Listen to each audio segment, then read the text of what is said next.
yapılan değişiklikleri, tahliye ve denetimli serbestlik işlemlerinin reçeteyle satılan psikotrop ilaçlara erişim daha iyi ama aileleri hekimlerle görüşerek bağımlılık oluşturmanın Mart 2023'te 7. yargı paketini 2 tane raporu özetleyeceğim size. Bunlardan bir tanesi 2023 raporu.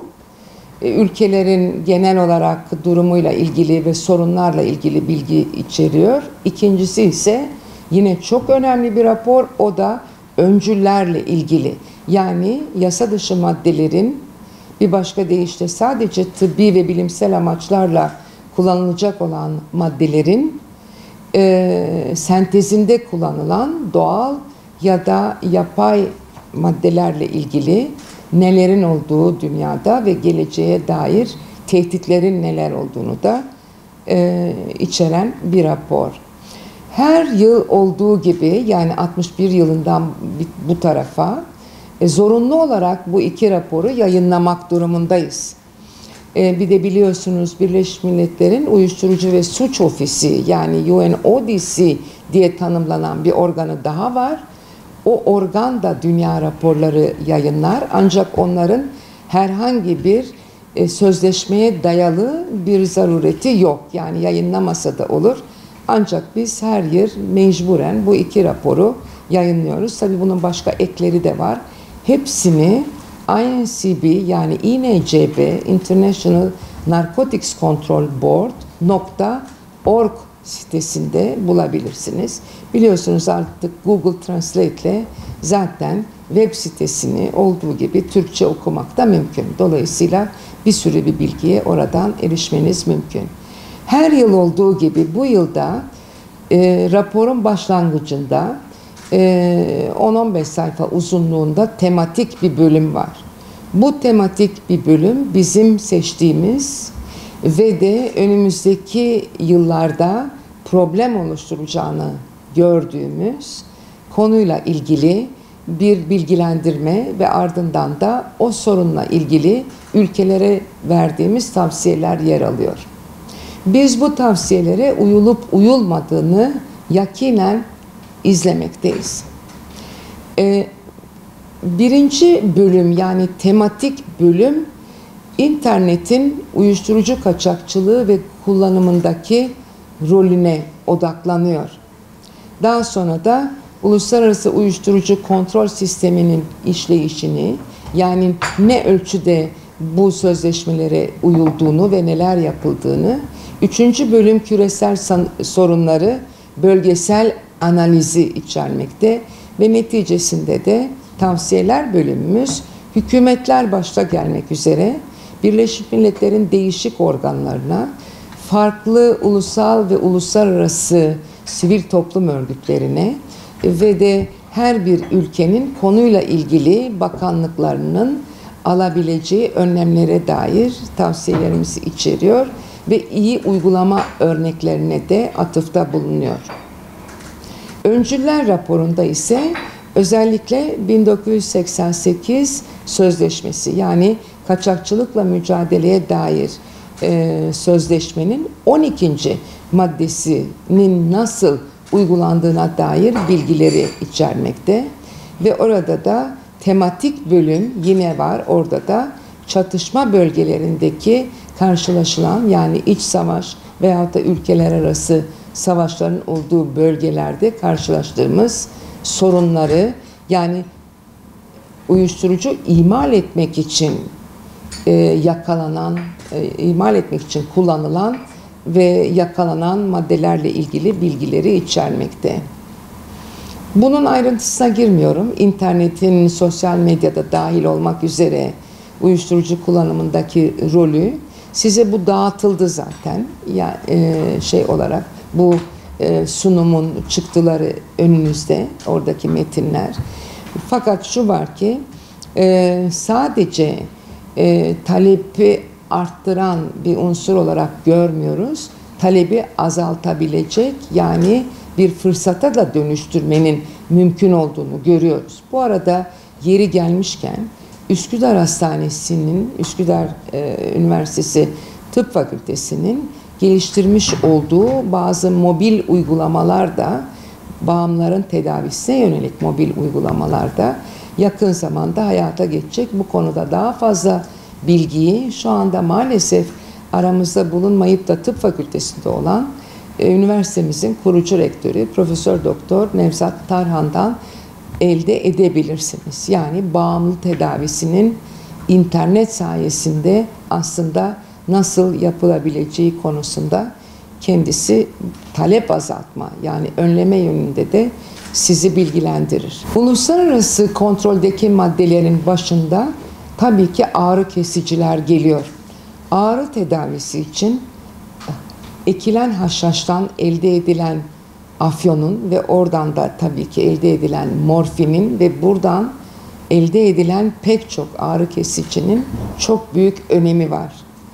Ağrı kesiciye erişim aslında medeniyetin bir göstergesi. Kanser hastalarına veyahut da anestezi altında yapılan bir takım hastaların daha sonra çektiği ağrılara, sezaryenlere mutlaka ağrı kesici gerekebiliyor ve ne yazık ki bölgesel dengesizlikler hala varlığını koruyor. Ve bu dengesizlikler, yani zengin ülkelerin ağrı kesiciye ulaşabilme imkanının diğerlerin yani daha az gelişmiş veyahut da hiç gelişmemiş ülkelere oranla 10 misli, 20 misli daha fazla olduğunu gördüğümüz bu gerçekliğin altında yatan neden dünya genelinde morfin eksikliği değil. Yani ağrı kesici eksikliği yok, çok miktarda ağrı kesici var. Buna rağmen opioid analjeziklerin, yani başta morfin olmak üzere ağrı kesicilerin böyle bir dengesiz dağılımı var. Mutlaka düzelmesi gerekiyor. Dünya Sağlık Örgütü ile birlikte bu konuda uzun zamandır çalışmaktayız. Öte yandan psikotrop maddeler, yani yeşil ve kırmızı reçeteyle satılan maddeler hakkında dünya geneli için söyleyebilecek pek geçerli bir istatistik bilgimiz yok. Çünkü bilgi toplamakta zorlanıyoruz. Ancak şu var ki belli başlı 10 psikotrop madde, yani ruh sağlığı üzerine öncelikli olarak etkili olan 10 madde dünya genelindeki tüketimin %80'ini oluşturuyor. Başta da fenobarbital geliyor. Çatışma ülkelerinde ve bölgelerinde precursor, yani öncül kontrolü çok ciddi sorunlarla karşı karşıya. Kurulun buna yönelik özel programları var. Çatışma bölgelerindeki bu sorunla mücadele etmesi gereken ülkelerin bu programları izlemesi, katılması, bilgi paylaşması tabii ki tavsiye ettiğimiz olayların başında geliyor. Ketamin aslında bir veterinerlik ilacı. Çok ucuz. Ne yazık ki insanlar tarafından da kullanılıyor ve küresel bir sorun halinde gelmiş durumda. Ülkelerin büyük bir bölümü ketamini de kontrol altına almış, ulusal kontrol altına almış durumda. 73 ülke ve bölge için ithalat ve ihracat izni gerekiyor ama buna rağmen kontrol etmeyen ülkeler var. Çalınan çok fazla veteriner kliniklerinden çalınan ketamin var. Dolayısıyla bu çerçevede de yine kurulumuzun yürüttüğü bazı operasyonlar sayesinde yakalanan birçok ve çökertilen tabii ki birçok ketamin kaçakçılığı örgütü de oldu. Ama yasa dışı laboratuvarlar da giderek artıyor. Bunun nasıl sentezine dair doğru dürüst bilgimiz de yok. Serbest ticaret bölgeleri bir başka karşılaşılan küresel sorun. Çünkü serbest ticaret bölgelerindeki kontrol düzeni ülkenin geri kalan tarafından daha hafif olabiliyor. Her konteyner kontrol edilmeyebiliyor ve serbest ticaret bölgelerindeki uyuşturucu kaçakçılığı da pek çok ülkenin ciddi biçimde başını ağrıtan bir sorun.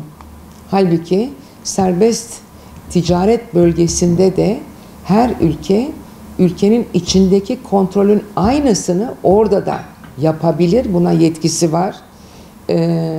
Ne yazık ki ticareti aksatmamak için ve de işlemleri hızlandırabilmek için buna itibar etmeyen ülkeler var ve oralarda da kaçakçılığın ortaya çıktığını görmekteyiz. Covid-19 salgını sonrasında bir takım madde kullanım bozuklukları yaygın bir biçimde görülmeye başlandı.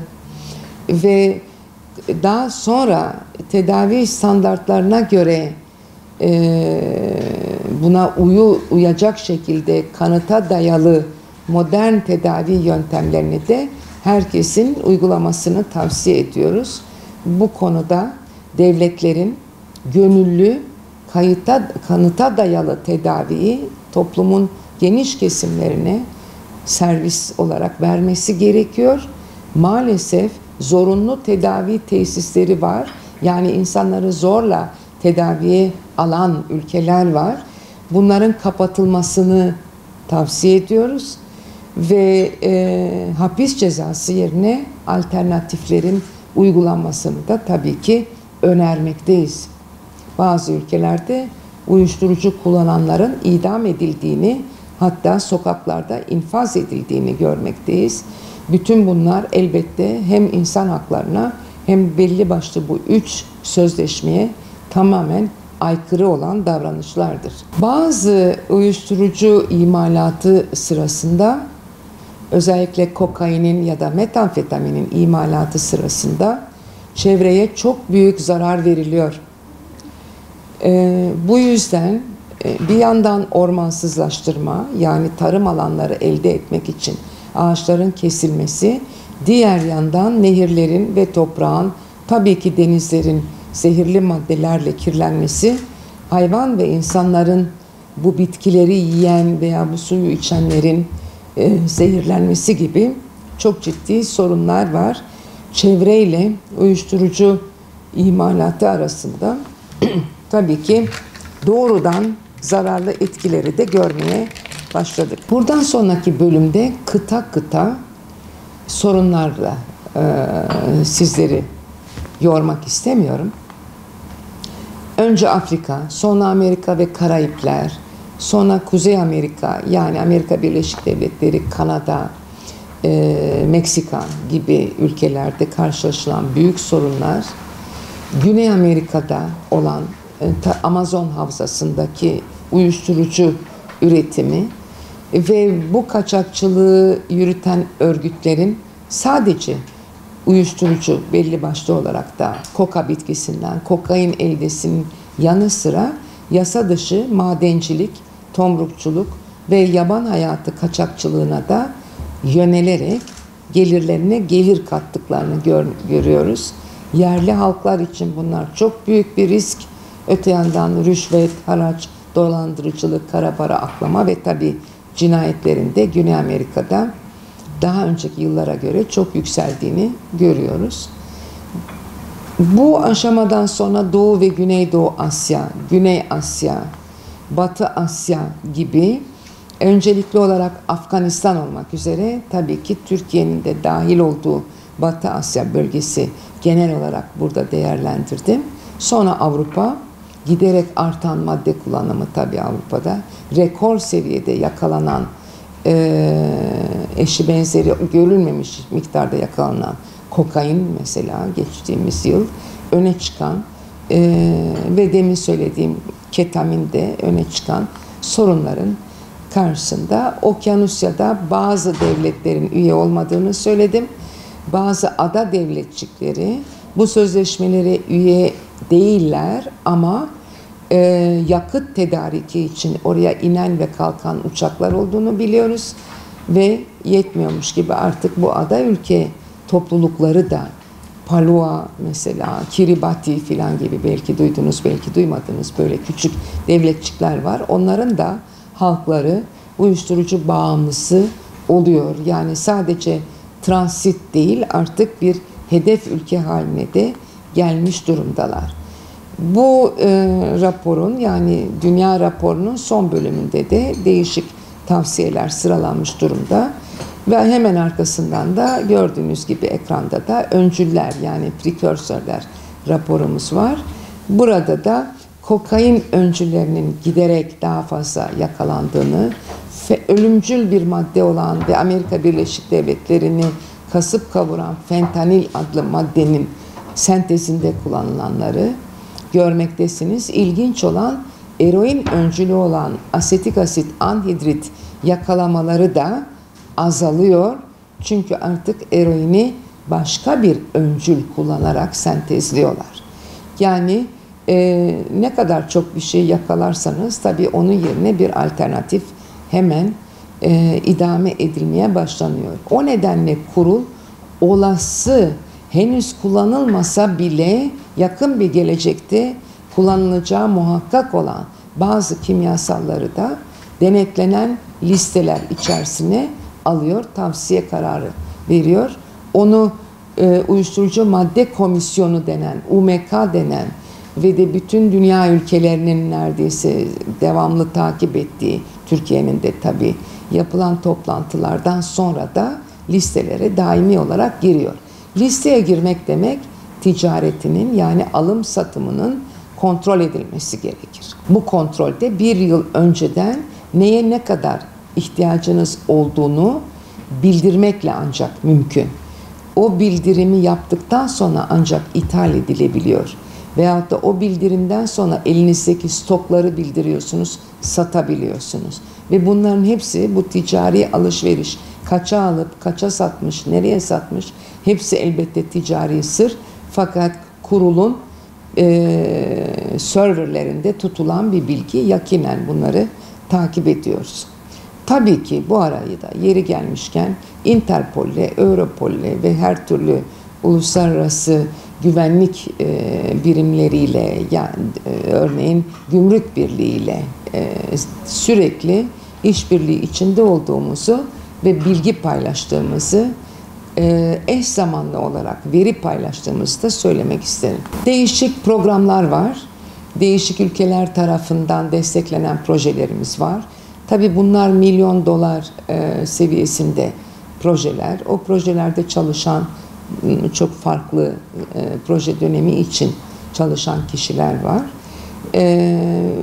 Burada onların isimlerini görmektesiniz. Öncelikli olarak tabii ki eroinle ilgili, kokainle ilgili, metamfetaminle ilgili ve fentanil ile ilgili projeler var. Burada en büyük donörler işte Japonya, Rusya, Amerika Birleşik Devletleri gibi ülkelerin bu projeleri desteklediğini görmekteyiz. Yani mali açıdan desteklediklerini. Şimdi Türkiye ile ilgili bölüme geçebiliriz diye düşünüyorum. 2023 Dünya raporunda Türkiye daha önceki yıllara göre daha fazla adı geçen bir ülke bu yıl. Ve bunların önemli bir bölümü de çok pozitif. Şimdi onları teker teker göreceksiniz. Paragraflar ve paragraf numaralarını görüyorsunuz buradan sonraki sunumda. Önünüzde de bu sunumun şeyi var, çıktısı var. Paragraf numaralarını orada hemen görmektesiniz. Paragrafın birebir tercümesi orada.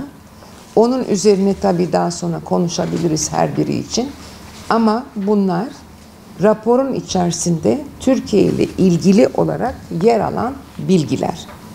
Bu raporun esasen demin de söylediğim gibi 4 bölümü var. Birinci bölüm bu tematik bölüm, yani internetle ilgili olan kısımdı.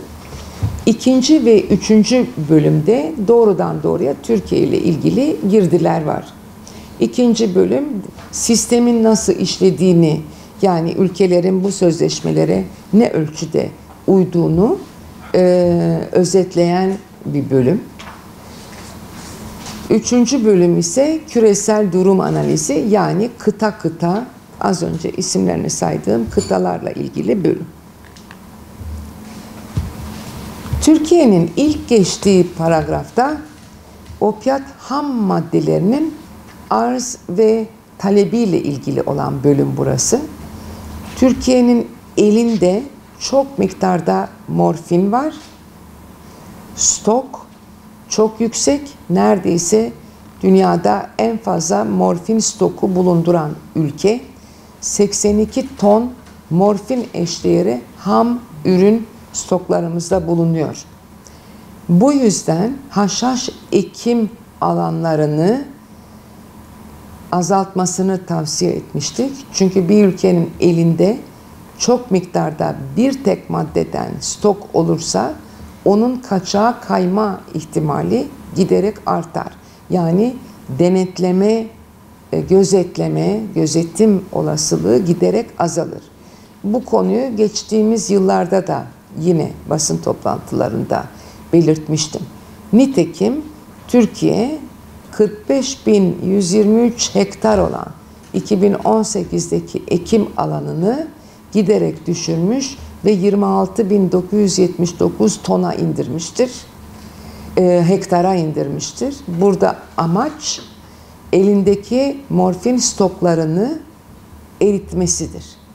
Ve tabii bu bir uluslararası politika meselesi, bir fiyat meselesi ama genel olarak zaten dünya genelinde de haşhaş ekim alanlarında genel bir azalma var. Çünkü farklı farklı ilaçlar ağrı kesici olarak kullanılmaya başlandı.